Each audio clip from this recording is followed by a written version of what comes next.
Okay, good morning, Sam. Thank you for joining me for this call to commemorate the contributions of Ananda Chakrabarty in the areas specific to India. There's been a lot that has been written and spoken about his role in Diamond V. Chakrabarty, and we will talk about that. But he did so much, as you have also done, dedicating himself to the betterment of India, IP patent reform law, technology transfer, innovative cancer research, specifically for India. And I really think it's nice that you're joining me for the World IP Forum to talk about, because it's an Indian conference, to talk about his role in India. Thank so you. Do you want to make a brief introduction and then I'll start the slides? Thank you for the opportunity. Dr. Ananda Chakrabarty was a close friend, neighbor in Chicago. I had an opportunity to know him for almost 4 decades, and I was very fond of him. I was his admirer. I looked up to him. He was one of the pioneers, not only in biotech, but also in intellectual property, in sort of, the Indian community here. And I am delighted that we have an opportunity to celebrate his life. I think celebration is the right word. Absolutely. So I have prepared some slides that I'm just pulling up. What is going on? Let everyone know they're being recorded. I have to click on that, and then I should be able to, let's see. It was working perfectly before. Here we are. Start sharing. Thank you. All right. So now, are you seeing Yes. the slides remembering Ananda Chakrabarty? Yes. So now the slides are full screen. There is a slight delay, just so you know. So it might take a second to advance them. So I'm going to advance to the next one now. Okay. So as you were saying, he was a giant in intellectual property. Until 1980, there was no commercial global biotechnology industry because we lacked 2 things. And the first thing that we lacked was subject matter jurisdiction for inventions relating to life forms, like genetically engineered bacteria. And the Chakrabarty, the famous Chakrabarty molecule that resulted in the Chakrabarty patent, changed all of that. You were telling me, Sam, about how you met with him when he was already in Chicago at that time. He had already, during the course of the litigation, shifted from GE to where he spent his career at the University of Illinois in Chicago Medical School. And you met with him at the time in 1980 in the wake of Diamond V. Chakrabarty. Yes. Thank you for reminding me. Since I had some patents in Telecom, I was quite interested in monitoring and learning about what was going on with the US Patent Office. And his case came all the way to Supreme Court and got a lot of attention in the US media. Like all of us, I was young then and quite interested in this idea of patenting life. And I was monitoring it, and I was so proud of the fact that the inventor was from India, that also from Bengal. I had not met Dr. Ananda Chakrabarty then.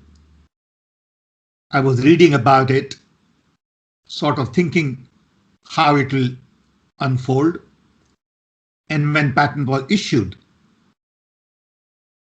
I thought it was a great victory for the mankind. It was setting up a whole new trend And then I had an opportunity to meet him in Chicago. He was a professor. He had a fairly good sized team working on it. And to me, it was quite an opportunity to meet someone like him.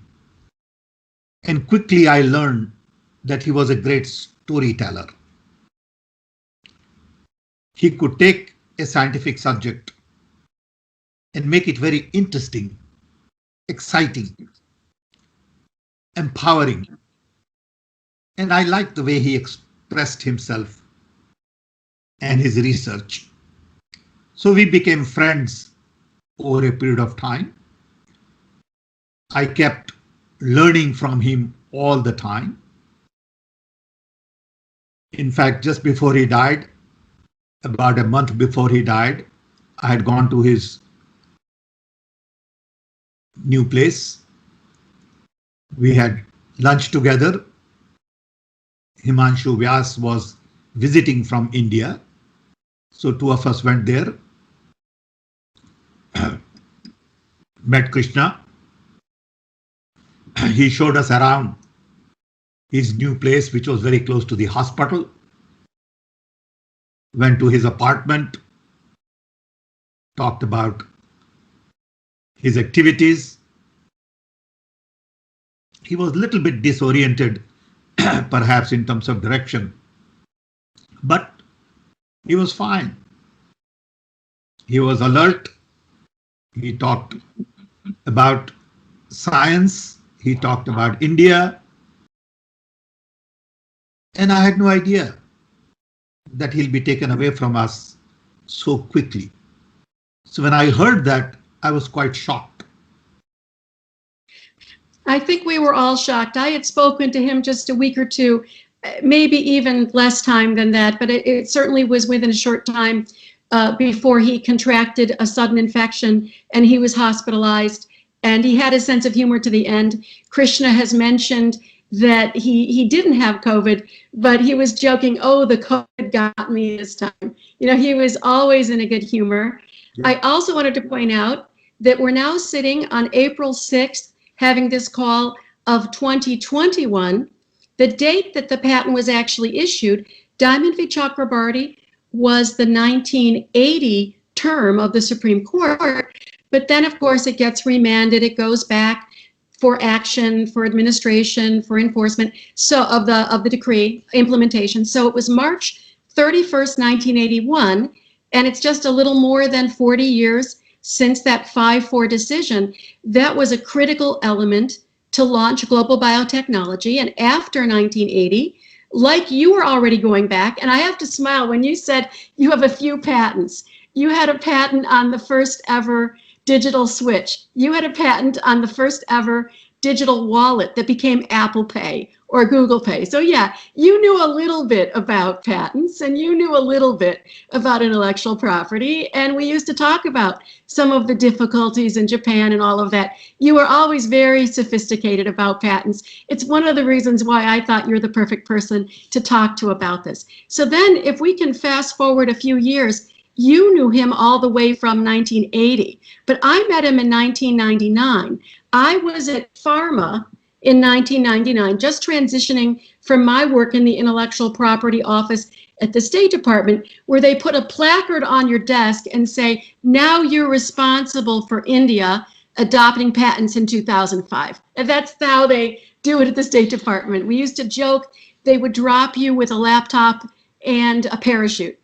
So I found that by going to Pharma, there were more resources and I could continue to do the similar things.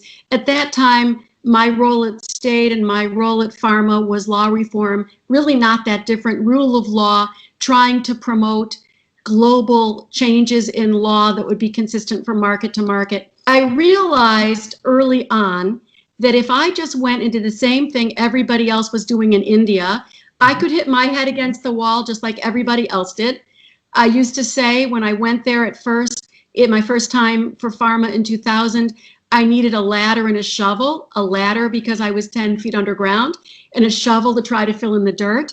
And so when I met Anandada at 1999 at a judicial conference, he was talking about how empowering it was for Diamond V. Chakrabarty. And then as I was transitioning in the early days of my work at Pharma, I realized his story and his ability to be a storyteller, which you have been mentioning, that's what was missing. The human element was what was missing from the patent reform discussions in India. What would it mean to an innovative scientist like Ananda Chakrabarty? So then we had 9/11. I was grounded. I couldn't fly overseas, just like the last year. We've all been grounded, but I could fly to Chicago. And he always answered his phone. So he didn't quite remember meeting me in DC at this conference, but he answered his phone. He said, let's get together in my office. I flew to Chicago.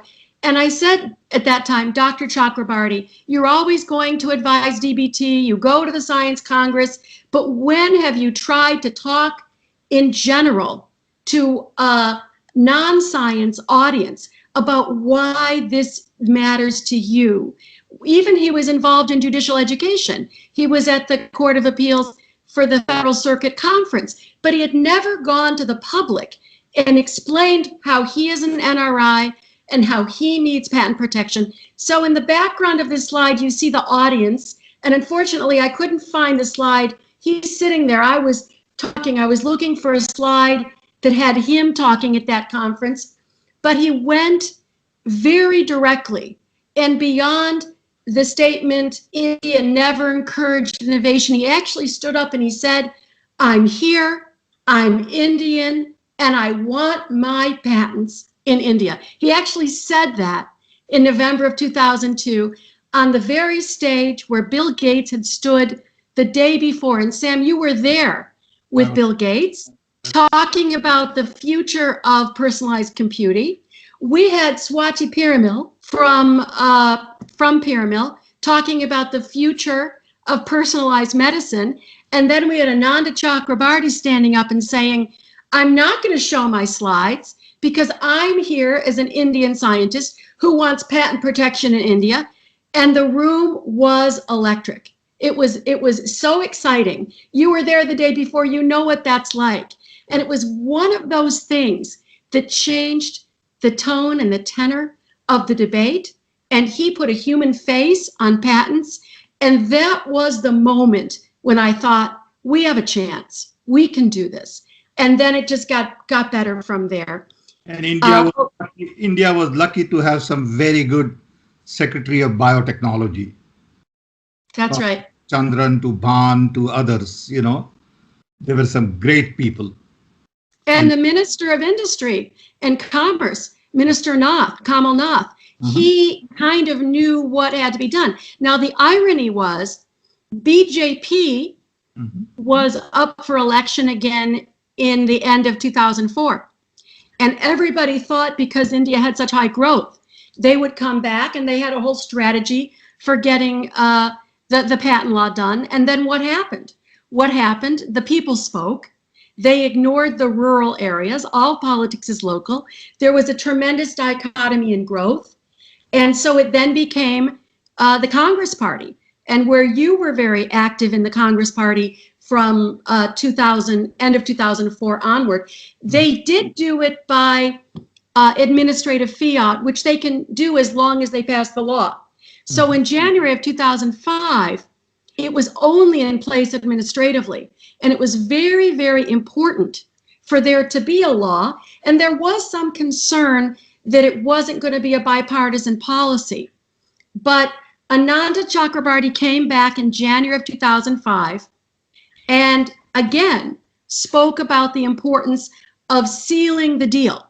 It wasn't enough that it was an administrative fiat. It had to be passed through the Lok Sabha, the Rajya Sabha. It had to be done. And with his help, we got it done. Yep. And that was just as important as Diamond V. Chakrabarty for biotechnology in India, which has grown by leaps and bounds because of the passage of the Patents Act. That really gave people confidence, and that was what really was so important. So, I think, and also I should go ahead. The key is that many people don't recognize his contribution to the intellectual property. It is not about his research. It is not about his breakthrough science. It is also about his activism in intellectual property area. That's correct. One of those people who taught me a little bit about bacteria. He even looked at cancer from the viewpoint of bacteria. And he thought way ahead of everybody. And he was always exploring new frontiers. And that's why intellectual property was important to him. Like you and I, he and I also spoke a great deal about global patent system. I feel frustrated that every time you file a patent in US, you have to file PCT, then you have to select all the countries, then you need to translate in various languages, Japanese, Chinese, Italian. And then every country has their own patent laws. Sometimes it's an invention in US, but it's not an invention in China or Japan. Right. How is that? Right. So world today needs more of a global intellectual property system. And Anand Chakrabarti and I talked a great deal about it, saying in internet age with hyperconnectivity, why can't we have one place to file a patent? If it is patent there, it is patent everywhere. That's right. That's right. Now, the other thing that happened in 1980 that Anandada was very much aware of was the passage of the Bayh-Dole Act. Yep. And early on, before other people saw that it was coming to a crisis, he saw increasing hostility. There were always people in India who felt that the academes should stay out of industry, and he was always lecturing and saying the opposite. We talked about that a number of times at Bio. We talked about that in a number of other venues, but probably the most important place where he talked about that was he worked with a public affairs organization to set up a special lecture tour where the two of us, and we had embassy or consular officials with us also at times from the US. In Mumbai, we were there with the US government officially there. In other places, it was just the two of us and we had someone else to make the introductions. But we were talking specifically about the role of technology transfer for the creation and assimilation of new technologies for creation of social and economic benefit. Because if the academies stay in their ivory towers, they're playing with their molecules, their bacteria, what have you, but it's not benefiting the common person. And that's what Bayh-Dole did. Science, so they really plant the seeds. Let's not forget that if there is no science, there is no technology. If there is no technology, there are no new products. That's why he was so keen on the interplay between the academe and the industry. And that's why he talked about it so much. And he felt very strongly, at least for a while, that the Bayh-Dole should be an area of his own activism. And then so we've co-founded Bayh-Dole 25. We had white papers. We made amicus briefs in the Supreme Court. Materials were taken up in South Africa, in Latin America. We had all kinds of requests for translation that we couldn't pay for, but we said, of course you can use it, because we felt it was for the good of mankind that we're generating this information. Mm-hmm. And then after 2013, he became much more focused on Amrita and on the microbiome. He was also a pioneer in microbiome. He was investigating bacterial proteins and peptides before the term microbiome was even invented. Absolutely. So I just wanted to mention, in addition to time in Vichakrabarty, he recognized the critical importance of the Bayh-Dole Act, and he came to India a number of times, but specifically in 2006, we had a lecture tour, and we were focusing specifically on how India could benefit from the greater engagement of academics in industry. And I do think that he spearheaded some of that that's going on now. Yep. You and I both got involved with him on Amrita, and it was his idea, basically, your energy. And I thought it was a very unique opportunity for India to use Indian talent to explore some of his ideas. Right. Now, on biodiversity, that came also to some of your work, because you remember, you and I, our first engagement was that you had a task force that was dealing with trying to promote innovative uses and sustainability for biodiversity. Exactly. And the area that we were talking about and in that time period, say from 2004, 2005 through 2010, just as we were ramping up with IMRITA, which we'll talk more about shortly, was how we could make the mega diverse areas of the Ghats and the Himalayas to be similar to the Bangalore, Mangalore, Pune, Mumbai. It's still a work in progress, but that was another area where Anandada was very proactive and forward-thinking to realize that if you give entrepreneurs tools for intellectual property, then they will make more out of what they already know in terms of traditional knowledge and genetic resources. That's something that other countries like China have done. Yeah, in 1990, I had an opportunity to work with Darshan Shankar to document all of the India's herbal medicinal plants. We set up a non-profit organization called Foundation for Revitalization of Local Health Tradition. In the last 35 years, this organization has grown. It has become a university called Transdisciplinary University. We have documented about 6,000 to 7,000 herbal medicinal plants which are unique to Indian climate. We have large number of herbal gardens. We have hundreds of scientists, academicians, and Dr. Anand Chakrabarti was very excited about this activity. He even visited us, and he thought this was one area which was neglected by many people. So he gave sort of importance to all of these areas where people were trying to look beyond today's challenges.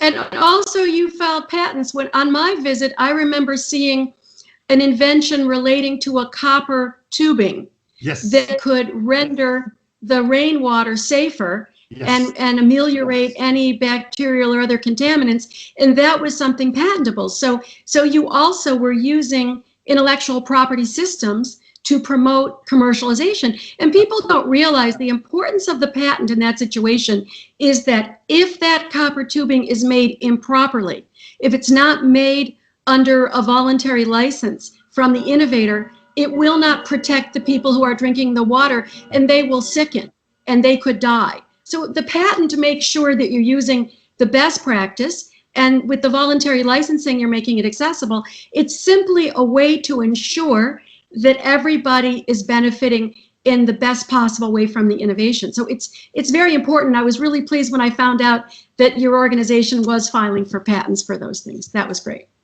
So we were working on that with you, but less directly. And then when it came to the idea that captivated Anandada really from 2002, 2003 onwards, he kept talking about India will change its patent law and we will show them that the Indian brain, the Indian technologist can invent novel cancer medicines from bacterial proteins and peptides. Now what we call microbiome discovery, but it wasn't called that when we were first doing it. And part of the charm and the challenge is if you are so far ahead of the curve that no one else can think about what he's thinking about in a way that creates both an opportunity and a challenge. But when we started looking for where we would go in India, we got your advice and support, and you introduced us at that time to Himanshu Vyas, who you mentioned before, who's such a wonderful friend and colleague. And you introduced us to GVFL, the granddaddy of all venture finance. And we were able, as the documents show, the first one is certificate of incorporation. And then we went from private limited to public limited in order to be an investee company of GVFL. And the second exhibit there is the front page of the venture finance agreement, which of course was an exciting moment for us. Mm-hmm. And we always will appreciate your role in doing that. Thank you. There's a little bit of a delay. Tell me when you see the corporate. See the slide? Do you see? Yep. You see the corporate portrait, the picture? I see picture of you, Himanshu, and Anand. Excellent. Okay, it's working better than when I tested it. So we this is just, you take corporate pictures and all that. Sure. So we were never properly capitalized, and early on we realized that we were what you call a zebra, right? We were everybody else was pursuing clinical research organizations or CRAMs or biosimilars, and we were pursuing what then later became known as microbiome discovery. And starting from an empty piece of paper, we built out our protein lab. We got initial funding. We were recognized as the most innovative Indian discovery company in 2011 at the Buzz of Bio. Sam, no Indian company has ever done that before or since, only Amrita. And we were pleased because we told Gujarat, when I met then Chief Minister Modi, I said we would do our best to bring visibility to Gujarat as being in the forefront. Unfortunately, although we were able to do a lot of good collaborations, and we did compound screening with NCI, National Cancer Institute, the science was always stellar. All of the people working with us, Nanda's information, everything he did. Samit Chattopadhyay is a Bose Fellow, which is like being a MacArthur genius. But it was really not possible to raise $3 to $5 million that somebody would put into an Indian company to go to the clinic at that time. We had a few things that happened in the broader ecosystem that were not salutary. And so the last real milestone was in 2018. We did have a couple of LOAs, letters of agreement, from organizations that thought they could raise the money to close it. And the last one actually just expired a year or so ago. And there have been a few other nibbles, but it becomes more and more challenging as time goes on. And of course, we're still seeing that where does the money go in India? It's going to CRAMs, biosimilars. CRAMs is contract research and manufacturing services. It's going to bioinformatics. You're the father of bioinformatics. Everybody should recognize that bioinformatics, which was the initial heart of biotechnology in India, was built on the spine of telephony, which you developed through the digital switch in your work to establish those ministries and those expertise areas and industries in India. But unfortunately, microbiome discovery work is still not something that is well investigated. Maybe at some point in time, as a follow-up of this conversation, to remember Dr. Ananda Chakravarti, you and I should talk about Amrita on a sideline. Maybe in his memory, we can revive something next. I don't know, but it'd be worth having a conversation on it. GVFL has a new general manager, and he actually requested a call with me to tell me how much he thought. I mean, the science succeeded.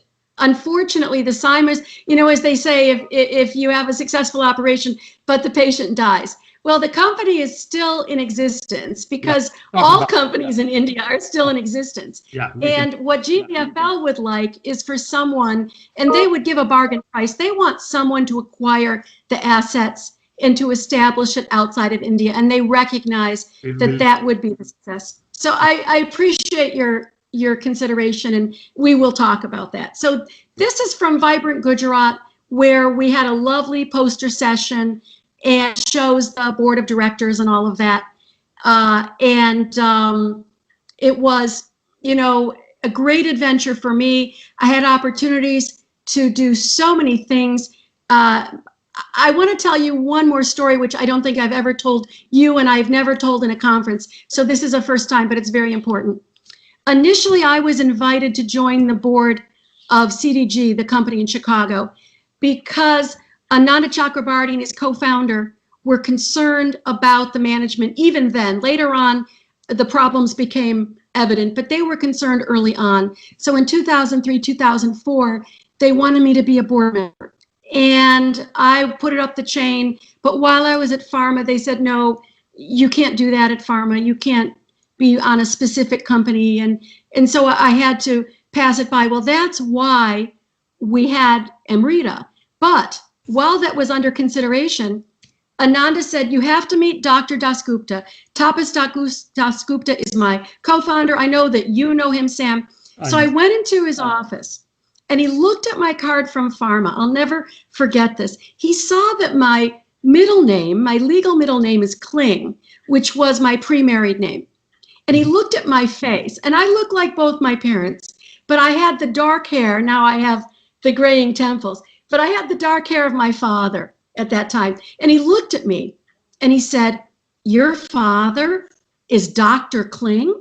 And I looked at him. We were in Chicago. My father was the head of general surgery at Sinai Hospital, in charge of the residency program. He brought it back through certification. He was very active. But how did he know my father? Yeah, he knew my father. He had come to Detroit 15 years before.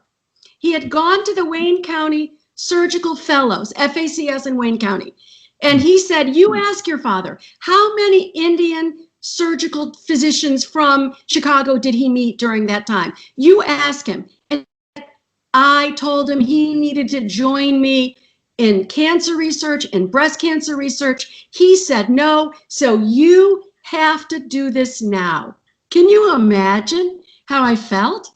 Because Ananda didn't know this, I didn't know this. So I went home. I waited until I went home to see my dad. And I said to my dad, I said, Dad, do you remember by any chance in 1974, 75, and this was already, 2004, 2003. I said, do you remember a Dr. Dasgupta? My father turned on me and he was angry. And he said, do you think I didn't want to do that? Who was going to pay for the University of Michigan? You weren't in school yet. Your sisters, there were 4 daughters. Okay. Yeah. Who was going to pay all those tuitions? Who was going to, and I said, Dad, no one is accusing. But he remembered clear as a bell, like it had just happened yesterday. And there is a saying in Judaism that you're not obligated to finish the work, but neither are you allowed, is it permissible that you should put it down. And when I heard my father's voice and the emotion in his voice, I realized whatever Dr. Dasgupta and Ananda were asking me to do, it was my obligation because I had to carry it forward from where my father was asked and was not able to carry it forward. Isn't that amazing? Thank you. Can you imagine how I felt? So everything that we accomplished through Amrita, I'm very proud of. Some of the projects that are not financially remunerative, and I never got a salary from Amrita. It was something that I was dedicated to because, my father ended up dying of cancer, even though he was a cancer surgeon.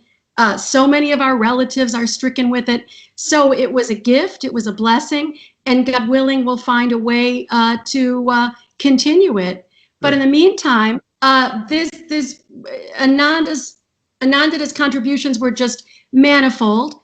And I really appreciate your helping to shed light on those that were specific to India, specific to intellectual property, tech transfer by Dole, and how we brought innovative microbiome discovery research that we did get patents for. We brought that to India. And as I mentioned, GVFL and the other scientists involved are keen on figuring out a way to take that forward as well. So it's a great legacy and a great day whenever I can spend some time talking with an old friend about Ananda.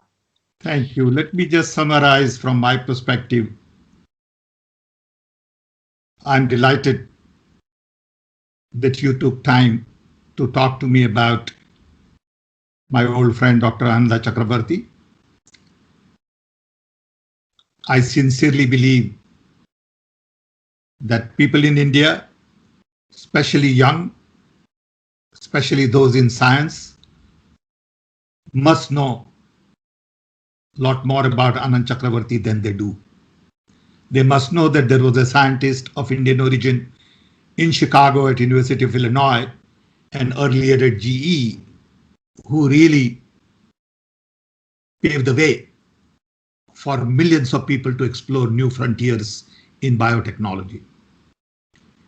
He was the first individual who ever got a patent on life form.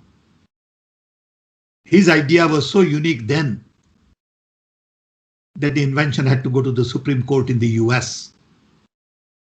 Decision could have been either way. The key question was, can you play God? If you design a life, can you get a patent on it?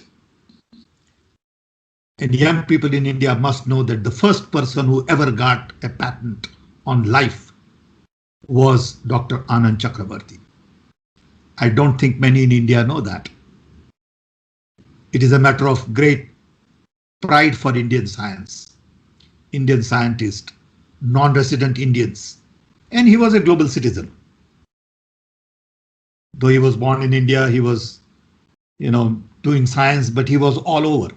He was in US, he was in Europe, he was in Africa, he was in Asia, and he crossed all the boundaries searching for truth in science.